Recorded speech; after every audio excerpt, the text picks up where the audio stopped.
Sofia Coppola is here. Her 1999 feature film, The Virgin Suicides, established her as a director to watch. Her latest is Lost in Translation. It stars Bill Murray and Scarlett Johansson as Americans who meet in Tokyo.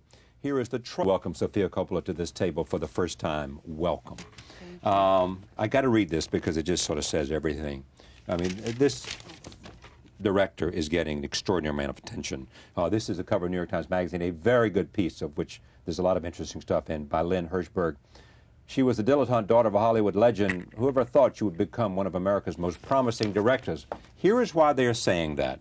There's a great deal of excitement, I'm reading this now, in the independent film community and also in Hollywood, with talk that Bill Murray's performance should earn him an Academy Award nomination. Lost in Translation is no ordinary American film or typical independent film. With its subtleties of character, its strange, luminous pictorial beauty, especially in its distillation of Tokyo, its literary attention to telling detail, its unforced blending of comedy and sadness, and its dreamy intimacy, the film summons place and sustains mood, as few contemporary films do. It also hints in everything from the set to the soundtrack at a finely tuned sensibility, a hollow, here-there globalism.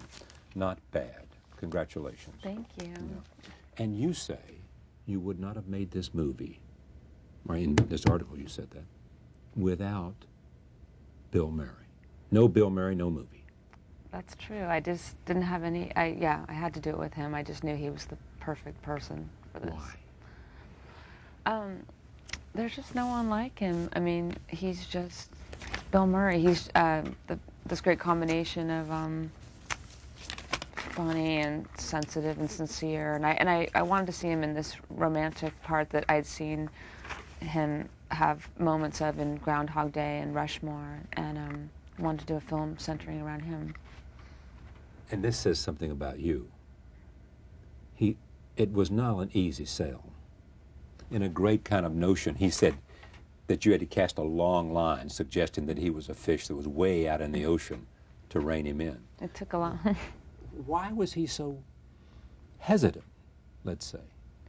I think he just, he's elusive. He's not one of those people that checks in with his agents every day. He has his whole, his life outside of his film business, his private life and family, and so he just doesn't stay in touch with all the business people. He's not looking for the next opportunity. He's living his life. Exactly. So, and which is unusual in the film business when people are really pursuing a career, which is not. So, I spent months stalking him, and luckily, Wes Anderson was nice to me, and Mitch Glazer, my friend, who's a friend of his, put in a good word for me. I sent letters, and but then eventually, when he responded, he was very nice about it. Well, you had dinner with him, and yes, I mean, you did everything. You left telephone messages. I mean, they are saying, and the reason I'm asking this, it is said now, as so much copy is about you, that once you set your mind to do something. Yeah, I think as a director, you have to persevere and have that kind of persistence, and people have to say no to you 100 times, and you can't give up, and that's part of, I think, being a director. It also makes it fun, too, when someone says no. It makes you, I'm going to get it. So what is it about, and what is the attitude, I mean, the mindset? This magazine draws this thing, and it's sort of silly, but I mean, it shows all these people that are in your orbit. They include Kate Moss, includes Anderson, Wes Anderson. It includes, obviously, your Spike. It includes a range of people that are almost like extensions of they're friends, but extensions of some kind of loose-knit family. Well, I think, most people in film business, you like to work with the same people that you work well with, and I like to work with my friends because you spend so much time working that, my music supervisor is a friend of mine, Brian Reitzel, and I love working with him. We have things in common. I just done a video with Kate Moss for the White Stripes, so that's why she's in the web. They've pictured there, But you, this video, what was she doing in the video? She was doing a pole dance. And how was it to get Kate Moss to do a pole dance? She was very game. I just asked her, and she was up for it. She liked the White Stripes and the song, and she was a very good sport because it wasn't easy. Who else did you cast in Lost Temptation? In Lost in Translation, Lost in Translation. Bill Murray and Scarlett Johansson. Why her? She's very young.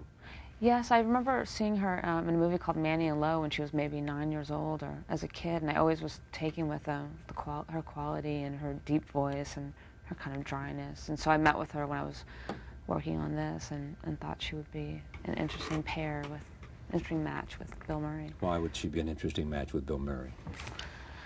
I don't know. Are these sort of instinctive things you know or don't know, but you can't explain? Yeah, I mean, I just liked her quality, and there was something that I related to in her quality, and thought, thought she would be a good counterpoint to this kind of lost girl. What's this film about? What is it about? It's about these two people lost in their lives, and it's exaggerated by being in Japan, where it's already confusing and there are no names on the streets, and finding a brief connection. To me, it's just about those moments in life that are fleeting, but the impression stays with you. It is said that that's what you like to make movies about, small moments, encounters that change your life. I like the small details that seem epic at the time, but, it can just be a very subtle thing. I like those moments. So. Yeah, I mean, this is obviously an independent film. Some might say it's a small film. Only cost you, what, $4 million to make? We did it, yes, very low budget. 27 days of shooting, I think I read somewhere. You can do that because you're disciplined. Well, it was kind of the only way to make this, so you just have to figure out how to do it in those limitations, but it also gave us a creative control when you keep the budget that small. Why Tokyo? You wrote the script, so you created Tokyo. Yeah, I had spent time there in my 20s, and it always made a great impression on me. There's nowhere like it that I've ever been to, and it's so strange and exciting, and I always wanted to do a film there. There was, in fact, a time in your life after Godfather 3, say, that performance in Godfather 3, in which you created a company called, what's the company called? Oh, Milk Fed. Milk Fed. And it's huge in It does very well in Japan. And there's even a store or something there. We have a store in... And was that, you traveled to Japan because of that, or...? Yeah, well, a friend of mine had a clothing company that she asked me to come help her do a fashion show there, and then when I was there, I met the company. They asked if I wanted to do a little line, and so my friend Stephanie and I thought, we'll try this, and it was fun to start our own company. It started out just T-shirts and very simple, and it still does very well there, so it gives us an excuse to go to Japan every year. So your movies don't have to make money because you get all this money from this clothing company. Well, I make my living from that, so I have the freedom to... You make your living from the clothing companies? Yeah, so I have the freedom to not make money from film business, so you can make choices completely creatively. What about Japan so intrigues you? You just click with certain places, and to me, I met a lot of interesting, creative people there that got me into different music and photography, and it feels like a very exciting, modern city, and they're so into style, and the people so I met. Compact. Yeah, and it's just like, and the extremes of so modern, and then an ancient temple next to this neon craziness. But it's really like being on another planet, so. And the other thing that's remarkable, we were talking about before, Japan has gone through such extraordinary, I mean, everybody was saying in the 70s and early 80s that Japan was the model of the future. And then they have been struggling over the last 10 years, even at the expense of serious blow to their self-esteem. And changes in the culture, I'm told, in terms of the relationship of women and to the society and lots of those kinds of things. Yeah, no, it seems like it's going through lots of changes, and there's an excitement in that, I think. Take a look at this. This is a scene in which Bill Murray, this just shows you a lot about this movie. Bill Murray is being photographed for a Suntory whiskey ad. Here it is. This is why he goes to... You do an interesting thing with actors, which is you give them, and certainly in this, you gave him an opportunity to add his own lines. Now, did you see some of that, or was that pretty much the script? In that scene, that was a lot of improvised dialogue. I would whisper things to the photographer, and he would say the names, and Bill didn't know what to expect, and he was just reacting off of that, which was really fun to watch. He's a great improviser. Yeah, that's right. When you look at Saturday Night Live, and you look at the fact that he's been a comedian, they tend to have much greater facility for improvisation. Well, I knew from Saturday Night Live that he would be great at that, and that was one of the reasons I wanted to work with him, because I knew he would add a lot to it. Do you expect that of all your actors? No. That they have a certain freedom that they can add to the script? Well, I like to be open when we're rehearsing to their ideas, and then see what works and what doesn't. So because you can always have control in the editing room. Yeah, no, they listen to me when I ask them which way I prefer it. So. Bill Murray said that you were notwithstanding appearance, slight, petite, whatever it might be, that there was essentially a will of steel. You think he's right? I think, yeah, you have to be determined to pull, get these things made. So I think underneath it I can be tough. But. What did the criticism of Godfather 3 do to you, or for you, or both? I think it makes you stronger taking, blows, because you realize that you can survive. Yeah. I mean, it wasn't the worst thing in the world, but you got beat up. No, I got beat up, and it was right when I was 18, so you're already feeling a little awkward about yourself, so it wasn't pleasant, but it wasn't the end of the world. It makes me stronger. Yeah.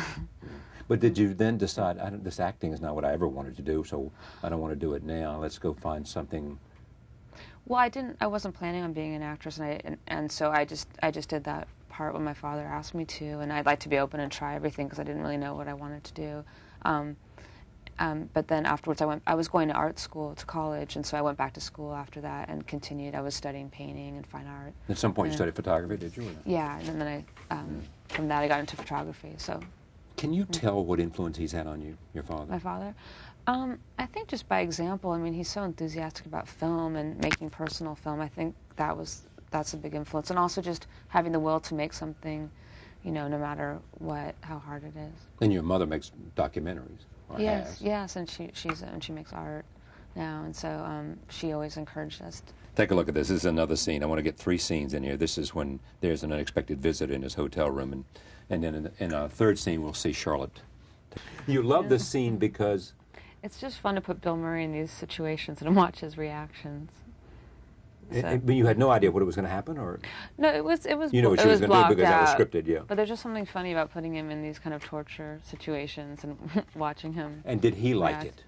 I don't know. I think he was amused, but sometimes maybe not as much. But sometimes not as much. Give me an example where he just said, "No, Sophia, no." No, he was almost the way he's looking to the woman who wants him to rip her lip. Yeah. No, it never got to that point. He was really a good sport. He was game for the whole thing because we were running all over Tokyo and there wasn't a lot of downtime and it was not luxurious and he was really gung-ho. All right, here, this is one scene in which we finally see the two of them together. Roll tape, here it is. Take this. You had an idea about what you wanted to do.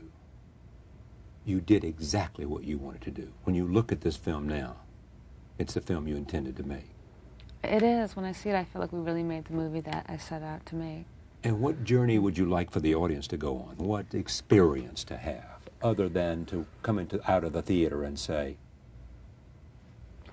Well, I mean, I think it's different for everyone, but I hope that it, takes you away for 2 hours. Clearly to Tokyo. That's the purpose of entertainment in part. Yeah, and then also, I mean, I hope... Engage you for 2 hours and you forget who you are and where you were. Yeah, it's like going to Tokyo for 2 hours. And then, I mean, for me, watching Bill Murray is such a delight. And but when people tell me afterwards that they've had, an emotional experience, or they tell me, oh, I've had something like that, that's my life, that's a great, for me, that's great if people can relate to it. And I feel like a lot of people have had these kind of brief encounters or moments in life that aren't part of your real life. When did you know you want to, I mean, you wrote this. When did you know that this is what I want to make a movie about? This idea of a brief encounter that has consequences. I mean, I set out to make a kind of an intimate story between these two characters in Tokyo, and I wanted. You started with characters, or did it start with? I started with Tokyo. Tokyo. Yeah, it started with the idea of Tokyo. I wanted to shoot there, and also just my friend there was singing "God Save the Queen" and karaoke in Tokyo, and just the kind of combination of different cultures and Americans being there. And then within that, I wanted to do an intimate story between these two characters and something romantic that is about a brief moment that you can meet someone and spend 2 days with them, and that can be just as important as someone you've known for years. Do you share with the actors, the whole idea of, I'm not sure how movies are made these days, but the idea of watching a work in progress so that they want to watch what used to be called rushes, if they want to see it in progress, their own performance, they can? Yeah. Or do you want to keep that contained within your own sense? We didn't really watch the dailies very much. Bill came one time, but I think Scarlett didn't want to see them because I think it interrupted her work maybe. But I was happy to have Bill come one time just to see what the film looked like because I was excited with the cinematography. I thought we had this kind of really rough crew, but I thought the photography looked really beautiful. So. Rough crew meaning? I mean, our shoot wasn't, you know, it was just very run and gun and not, you know, traditional. So the fact that the result I thought looked nice was something I wanted to encourage the cast. Can you say about this movie that it's more about the characters than it is the narrative? That yeah, and also I think we're engaged by them, and where it goes is not necessarily what carries us forward. Yeah, it's definitely not plot driven. It's the characters, and I think just the atmosphere and the mood of it, kind of sustaining that. At what point did you show it to your father? I showed him when we had a rough cut, an early cut. I showed it to him. I like to show him an early cut because he has good notes or advice. He gives good advice. And what did he say?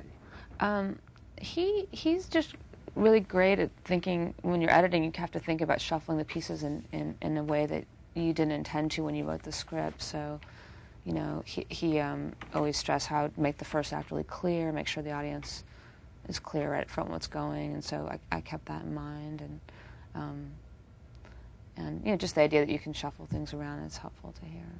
What's interesting is that this is a movie about a man, essentially. I mean, there's a woman who's going through something, but the central character is a actor in a kind of midlife crisis who's finding himself, and this encounter, you know, helps to inform him. Yeah, so you're writing a man's narrative. Yeah, it was mostly he's the main character, and then, of course, her character. I enjoyed writing his character because, you know, it was fun to be in the mind of a character that's so different than my reality, and you know, what I could imagine that to be like, and it's also, you know, funny to me to imagine what Bill Murray would do in certain situations. How much of you is in this? There's a lot of me in it. There's a lot of my personality and what I like and my experiences and what It's I've overheard. all about that. Yeah, I mean, even in choice of Tokyo. Yeah, and even the locations. That hotel is a hotel that I You always stay stay in. at. Otherwise, yeah. they wouldn't have let you shoot there, probably. I think so. But in what other way is this a reflection of you and who you are and what you're about and your sensitivities? I think in the way the idea of the romantic aspect of it, what I think is romantic, and what do you think is romantic? and that I'm a romantic, and when I was talking to Bill Murray, and he sees himself as a romantic, and I think that's what we put into the movie. But I don't know, it's kind of like I think in some ways more like an older romance from. You know, I liked Humphrey Bogart and Lauren Bacall. And some of the movies of the 40s and 50s. Yeah, it has a kind of innocent, romantic feeling that I think is in there. But I don't know what it says about me, but it's you know, a combination. No, I mean, it reflects, I mean... Yeah, it's what I think is funny and what I think is beautiful. And colors and the music, yeah, and the mood. The music is from where? There's a group in... There's a band, Kevin Shields, who wrote in a band called My Bloody Valentine. He wrote some original music, and then Brian Reitzel picked source music, so it was a combination of things. You do a lot of things. You make movies, you have this business, you have this whole collection of friends, and people who write about you say you're at the center of it. I mean, there is some, if this is a wheel, you're there at the center, and there's a certain calmness about you, and almost a certain quiet about you. When you read that, does it ring true? I don't know. I mean, I think everybody has their world around them, you know, and your friends or people that support you. So I don't know. You know the success of the movie already. You know what critics say. It's so exciting that our reviews came out and the theaters were filled this weekend. It's been very exciting. And in what way is it an affirmation, a coming out, you know, for you? It's just exciting because I'm proud of the film. I do feel like we made something that we set out to make, and I really, it's things that I love, and it's personal to me. So I'm surprised that, you know, there's something private. It's always surprising that people connect to it that you have, you know, maybe don't have other things in common with. So it's exciting. Do you think any of this, I mean, the fact that the movie's getting reviews and this kind of cover story, which is intriguing, what do your friends say about that? I mean, are people surprised that... My friends are really happy for me that, you know, and especially like, you know, there aren't that many female, I mean there are, but, you know, another girl It is the doing emergence things. of, as they said here, America's most promising directors. Well, I don't know about that, but I'm happy that you know, that people are going to see the movie. And Do you know what you're going to do next? I don't. I've been working on this. We shot it a year ago, so I've been working non-stop, so I'm looking forward to taking a break. But I'd like to get back to writing because I enjoy the whole process. But do you fully think of yourself, if I said to you, what's your principal passion other than living, you would say directing movies? Yeah, making movies. I mean, it's you know, be able to be creative and make this world that you have in you is nothing What was like that it. great quote? It was in this article, a great quote from John Cassavetes, who to his daughter, who's your friend. Mm-hmm. And it's just a wonderful quote. Said, do one creative thing every day. Oh, yeah. I think that's a good rule to live by. Yeah. And you and Spike, Mm-hmm. does he influence you in terms of your creative instincts? I think we Or work vice versa? no. I think we work so differently. Our approach and our style is very different. But he always made a point of, you know, surrounding yourself with a great crew. And I met my KK, the production designer, through Spike. So in that way, from some of the people he works with. But I think we both approach our work really differently. The family is close. I mean, your dad seems to be, to read about stories about your dad, when you were growing up, you were going from one movie location to another. You were in the Philippines. Mm-hmm. You were everywhere, wherever he was making a movie. Yeah, Because he thought the cultural impact of that would be more important than whatever you might be learning in school at that time. Yeah, he always took us on location, and it was always, you know, an adventure. I loved going on location. I ended up going to school in all kinds of places, and I'm not a good mathematician, but because of it. But it was really, you know, I had a lot of interesting experiences. When did you know, not just about this movie, that what you really wanted to do was make movies? I wasn't sure, and after college, I tried all these different things and was having angst about it. And then Angst that you couldn't make up your mind, or that you hadn't found what fit? That I wasn't great at anything. That I can kind of be okay at certain things, and I had a lot of interest, but I didn't find something that really fit or something. And then when I did a short film, I felt like it was really a combination of all these things that I loved, and I found it really fulfilling. All the things you love, meaning music and video design and design and clothes and costumes and relationships and stories. Yeah, it was all these things, and you get to work with the experts in each area, so you don't have to be an expert on photography or design. I don't have to go to architecture school, and I get to work with all these experts and just explain how I want to do it, and then they help me do all the technical part. Do you think that as you make the next film that you will move with the same kind of crew that, you know, not unlike some other very interesting directors, Woody Allen and others, who essentially work with the same people? Yeah, now a kind of ensemble of talented, technical, and behind-the-scenes people. Yeah, I enjoy working with the people I've worked with so far, and it's nice to continue the relationship. What are you reading? What am I reading? Do you have time to read anymore? No, I'm going to go on a vacation next week, so I'm looking forward to reading, but I'm not reading anything right now. How often do you get to Belize? Oh, I get to go, you know, once or twice a year. I love going there. My parents are down there now at their place, Turtle Inn. Just fixing reading it up. and... Yeah. They're fixing it up. The hotel and Yeah, all that's around the hotel? Yeah. Los Angeles is home. And I have a place in New York as well. I love the idea that Francis always has kept the family central, you know, and in a sense that the home in Napa Valley has always sort of, wherever you are, you know, at some point you come back to the center. No, I'm so glad that my parents still live there. You know, I grew up off and on when we were on location in Napa, so it's nice to go home now for Thanksgiving or whatever and, you know, see the town where I went to high school. And it's so beautiful there, so I'm glad they have a good winery. It's amazing, exactly. It's nice to have a family makes winery. his own wine, yes. The movie is called Lost in Translation. Sofia Coppola, thank you.